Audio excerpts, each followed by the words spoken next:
Hello everyone, Shri IAS academy में आपका स्वागत है। जैसा कि आप जानते हैं कि श्री आईएएस एकेडमी ने आंसर राइटिंग की सीरीज की शुरुआत की थी, जिसमें ऑलरेडी हमारे 106 पार्ट आ चुके हैं। ये हमारा 107 पार्ट है।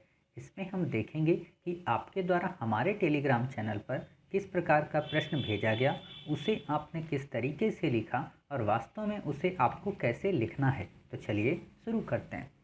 जैसा कि आप देख रहे हैं, ये प्रश्न आपके द्वारा हमारे टेलीग्राम चैनल पर भेजा गया। तो सबसे पहले हम आपके प्रश्न को पढ़ेंगे, फिर आपके उत्तर को पढ़ेंगे और फिर देखेंगे कि वास्तव में इसे कैसे लिखना चाहिए। आपका प्रश्न है, स्रोत के रूप में सिक्कों का महत्व प्राचीन भारत का आर्थिक इतिहास लिखने के लिए ही नहीं, राजनीतिक इतिहास लिखने की दृष्टि से भी है, विश्लेषण कीजिए। 20 नंबर का प्रश्न है। आपने लिखा है, इतिहास लेखन में तथ्य आवश्यक आधार है और उसकी विश्वसनीयता स्रोत से होती है तथा स्रोत दो प्रकार के होते हैं, साहित्यिक और पुरातात्विक। पुरातात्विक स्रोतों के अंतर्गत आने वाली सिक्कों का आर्थिक क्षेत्र में प्राचीन काल से प्राथमिक महत्ता रही है। यह व्यापार को सुगम बनाने तथा वस्तु विनिमय प्रणाली में लोगों को हो रही समस्या से निजात दिलाया। उसके साथ ही समयांतराल विभिन्न राजाओं के द्वारा अपने राज्य के सिक्कों में भिन्न भिन्न रूप में अंकित रूप किए, जिससे सिक्कों द्वारा राजाओं की राजनीतिक इतिहास जानने में भूमिका निभाई। मौर्य काल के सिक्कों में मयूर का अंकन, मौर्योत्तर काल के राजाओं के सिक्कों से ही काल निर्धारण, शक शासक और सातवाहन के मध्य इसका साक्ष्य जोगलथम्बी से प्राप्त सिक्कों से मिलता है। यज्ञश्री सातकर्णी के सिक्कों पर जहाज का अंकन, जो राजा के आर्थिक क्षेत्र में योगदान को दर्शाता है। गुप्त काल में चंद्रगुप्त प्रथम के राजा रानी प्रकार का सिक्का वैवाहिक संबंध को दर्शाता है। समुद्रगुप्त के सिक्कों पर लिच्छवी दोहित्र का अंकन, अश्वमेध पराक्रम का सिक्का साम्राज्यवादी नीति को दर्शाता है। चंद्रगुप्त द्वितीय द्वारा शकों के सिक्कों को अपने नाम पर ढलवाना शक शासक रुद्रदामन को हराने का वर्णन दिखलाता है। चंद्रगुप्त द्वितीय के सिक्कों पर सिंह या शिकार करते हुए दर्शाना, जिसे रणवीर चक्रवर्ती ने गुजरात में इसका शासन का प्रतीक माना। शेर गिर क्षेत्र में सिक्कों में धार्मिक चिन्ह से राजा, धर्म आदि जानकारी। अतः निष्कर्ष रूप से हम ये कह सकते हैं कि प्राचीन काल में सिक्कों का महत्व न केवल आर्थिक क्षेत्र में रहता है, बल्कि सामाजिक राजनीतिक क्षेत्र में भी महत्ता को दर्शाता है, और ये हमें अपने इतिहास लेखन में किंवदंती से बचाकर वास्तविक इतिहास की जानकारी देते हैं। आपने काफ़ी अच्छा प्रश्न लिखा है, काफ़ी अच्छे आपने तथ्यों का इसमें समावेशन किया है, लेकिन वही है कि ये सारे के सारे तथ्य आपके विखंडित नज़र आ रहे हैं। इनको आपको समायोजित करके लिखना है। क्लियर। दूसरी बात, कई सारी चीज़ें पॉइंट आपने जो लिखने नहीं चाहिए उनको आपने लिख दिया। जैसे आपको ये पैरा नहीं बताना है। क्लियर। क्योंकि ऑलरेडी उसने आपको कहा है स्रोत के रूप में सिक्के, तो आपको स्रोतों के टाइप नहीं बताने। क्लियर। आपको डायरेक्ट शुरू करना है, पुरातात्विक स्रोत के अंतर्गत आने वाले सिक्कों का क्या महत्व है। क्लियर। जब आप ये बता रही होंगी तो आप क्या करेंगी कि इन सिक्कों को बताते वक्त इकोनॉमी के फील्ड के सारे पॉइंट्स आप मेंशन कर देंगे। इकोनॉमी के फील्ड के मेंशन का मतलब क्या होता है, जैसे आपने आगे पॉइंट दिए हैं ना कि किस तरीके से समुद्र सातवाहनों के सिक्कों पे जहाज का अंकन मिलता है यज्ञ श्री सातकर्णी को लेकर। क्लियर। तो उससे क्या पता चलता है, समुद्र व्यापार की जानकारी मिलती है। कुषाणकालीन सिक्कों से व्यापार वाणिज्य की उन्नत अवस्था का पता चलता है। रोमन जो सिक्के मिलते हैं उससे भारत और रोमन के मध्य व्यापारिक संबंधों का पता चलता है। श्रेणी संगठनों के अपने सिक्के होते हैं। आपको ऐसे पॉइंट डालने हैं, और ऐसे जब आप पॉइंट डाल रही होंगी तो आप पॉइंट फॉर्म में नहीं बताएंगे। हाँ, आप एक टाइप को पॉइंट फॉर्म में बता सकते हो। जैसे आपको या तो इकोनॉमी के पॉइंट बता दो, मेरा मानना है इकोनॉमी को पॉइंट में ना बताकर आप पॉलिटी को पॉइंट में बताना कि राजनीतिक जानकारी के अंतर्गत निम्न बिंदुओं को समझा जा सकता है, निम्न बिंदुओं के आधार पर इन्हें जाना जा सकता है। लेकिन आर्थिक को आपको पूरा पैरा में बताना है। समझ गए। जब आप आर्थिक को पैरा में बता रही होंगी यहाँ पे, और लगभग आपका आर्थिक इस जगह तक आ जाएगा। क्लियर। फिर आप बताएंगी वहीं दूसरी ओर राजनीतिक इतिहास के रूप में इसकी निम्नलिखित लाभ मिले या इसकी निम्नलिखित जानकारी मिलती है। फिर आप वहाँ पे बता सकती हो कि किस तरीके से साम्राज्यों के भौगोलिक विस्तार के बारे में जानकारी देती है। खासतौर पर 2000 बीसी से लेके 300 एडी के मध्य जो मौर्योत्तर काल में जो सिक्के जारी हुए, या जो विदेशी जो सिक्के शासकों के आय तिथि के अंकन वाले, चाहे वो इंडो ग्रीक हो, चाहे पर्थियन हो, चाहे शक हो, चाहे क्षत्रप हो, चाहे कुषाण हो, चाहे सातवाहन हो, इससे हमें इतिहास लेखन में काफ़ी मदद मिली। क्लियर। आप देखोगी कि मित्र प्रत्यय वाले अर्थात मित्र नाम लगाने वाले कई सारे 25 से भी ज़्यादा राजाओं के सिक्के मिले। अर्थात इससे क्या पता चलता है कि वहाँ पर लगभग 25 से ज़्यादा राजाओं ने राजवंश किया है। क्लियर। नाग सामंत वाले सिक्कों के उल्लेख मिलता है, अर्थात नाग नाम से अंकित सामंती प्रथा की जानकारी मिलती है।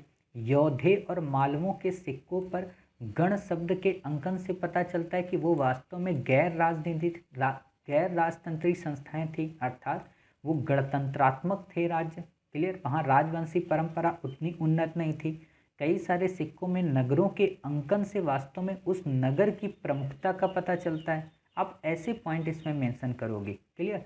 हुआ क्या कि आपने यहाँ पर ज़्यादा से ज़्यादा पॉलिटिकल चीज़ों में उन राजाओं के बारे में वर्णन कर दिया, तो इतना डिटेल में आपको उन चीज़ों को वर्णन नहीं करना है। समझ गई ना कि आप चंद्रगुप्त द्वितीय के एक एक सिक्के बताओगे, आप मेंशन कर दो कि हाँ इस सिक्के से लिच्छवी राजकन्या के साथ विवाह की जानकारी मिलती है, इस सिक्के से समुद्रगुप्त और कुमारगुप्त के द्वारा अश्वमेध यज्ञ से उनकी राजनीतिक प्रतिष्ठा की जानकारी मिलती है, समुद्रगुप्त का किस प्रकार सैन्य रूप में अंकित चित्र ये दर्शाता है कि कैसे वो अपने साम्राज्य को विस्तार देने के प्रति कृत संकल्प था। ये चीज़ें आप बताओगे। क्लियर। और जब आप ये चीज़ें सारी बता दोगे तो आपने क्या किया है, अभी इसकी सीमा नहीं बताई आपने। जैसे यहाँ पे ये लाइन बताई ना, शकों के सिक्कों को अपने नाम पर ढलवाना, या कई बार आपने सुना होगा कि किसी क्षेत्र से, जैसे ये आपने लिखा ना, शक शासक एवं सातवाहनों के मध्य इसका साक्ष्य जोगल थंबी से प्राप्त सिक्के हैं। कई बार क्या हुआ है, इतिहासकारों ने बड़ी भूल की है कि उन्होंने ये समझ लिया कि जो सिक्के कहीं बड़े क्षेत्र से मिले हैं तो वो समझ जाते थे कि वास्तव में वहाँ के राजा को पराजित किया गया, अर्थात उस राजा को किसी दूसरे राजवंश के द्वारा विजित किया गया। लेकिन जब गहराई से उन्होंने इस चीज़ का अध्ययन किया तो पता चला कि नहीं, राजा को विजित नहीं किया गया, बल्कि कई बार परिवर्ती काल के शासकों ने उन्हीं सिक्कों को ही अपने शासन काल में चलवाया। क्लियर। साथ ही कई बार क्या हुआ है कि उन सिक्कों में स्वतंत्र मूल्य होने के कारण, अर्थात जिस मूल्य का वो सिक्का बना उसी मूल्य का सिक्का पड़ोस में भी था, तो उन्होंने सोचा कि ठीक है इसे पड़ोस में भी चलने दो। जैसे सपोज कर सकती हो आप कि जब आप नेपाल वगैरह में देखोगे तो हमारे यहाँ की भी करेंसी वहाँ पे आसानी से ले ली जाती है, इतनी प्रॉब्लम नहीं होती। बट इंडिया अगर अमेरिका जाएं, या आप जब अमेरिका कभी जाएंगी तो अमेरिका में क्या होगा कि आपको इंडियन करेंसी चलाने में थोड़ी प्रॉब्लम आएगी, क्योंकि वहाँ पे डॉलर की मात्रा ज़्यादा है, जबकि नेपाल में रुपया भी चल जाता है, नेपाली करेंसी भी चल जाती है। समझ गए। तो इसका मतलब ये तो नहीं होता कि इंडिया ने नेपाल को जीत लिया या नेपाल ने इंडिया को जीत लिया। इसका मतलब सिर्फ यही होता है कि दोनों की मुद्राओं का स्वतंत्र मूल्य लगभग इक्वल है। समझ गए। तो इसी चीज़ को लेकर ये सीमा आप बता देंगे और फिर निष्कर्षता में आप कह सकती हैं कि हाँ, पहले डी कौशाम्बी ने आर्थिक रूप से इतिहास लेखन की शुरुआत की थी, किंतु अब कई सारे इतिहासकारों ने इसे राजनीतिक रूप देने का प्रयत्न किया है। समझ गए। और आर्थिक में जब आप बता रही होंगी तो आप ये भी बता सकती हैं कि किस तरीके से सिक्कों में मिलावट उस समय की वित्तीय स्थिति या उस साम्राज्य की वित्तीय अवनति को प्रदर्शित करती है। क्लियर। कई सारे सिक्के जैसे सातवाहनों के थे जो सोने और चांदी के ना होकर शीशे के थे या जस्ते के थे, तो उनसे ये पता चलता है कि उनका जो व्यापार था वो अंतर्राष्ट्रीय स्तर के साथ साथ क्षेत्रीय स्तर पे काफ़ी प्रबल था। समझ गए। तो ये ऐसे आपको इसमें पॉइंट मेंशन कर देने हैं, 300 शब्दों में आपको लिखना है। दूसरी बात, इस प्रश्न के उत्तर को आप और अच्छे से तब लिख पाएंगी जब हम पूरा एंसेंट इंडिया आपको कवर करा देंगे ऑप्शनल में। क्लियर। क्यों? क्योंकि एंसेंट इंडिया जब पूरा कवर करा देंगे तो आप समझ पाएंगी कि चंद्रगुप्त प्रथम के कौन से सिक्के थे, चंद्रगुप्त द्वितीय विक्रमादित्य के सिक्कों का अंकन कैसा था, समुद्रगुप्त के सिक्कों की क्या महत्ता थी, कुमारगुप्त के सिक्कों की क्या महत्ता थी, योधे और मालवों के सिक्कों की क्या महत्ता थी। तब आपके अंदर विश्लेषित करने की जो छवि है या जो क्षमता है उसमें और ज़्यादा परिपक्वता आ जाएगी। क्लियर। तो उस परिपक्वता का ख्याल रखते हुए जब आप पूरी एंसेंट इंडिया कवर कर लें तो एक बार इस प्रश्न के उत्तर को फिर से लिखिएगा। क्लियर। तो आपकी इस विषय के प्रति एक गहन समझ डेवलप हो जाएगी और इन फ्यूचर आप कभी भी ऐसे विषय में उत्तर लिखने के प्रति असहज नहीं महसूस करेंगे। क्लियर? तो उम्मीद है आपको इस प्रश्न का उत्तर समझ में आ गया होगा।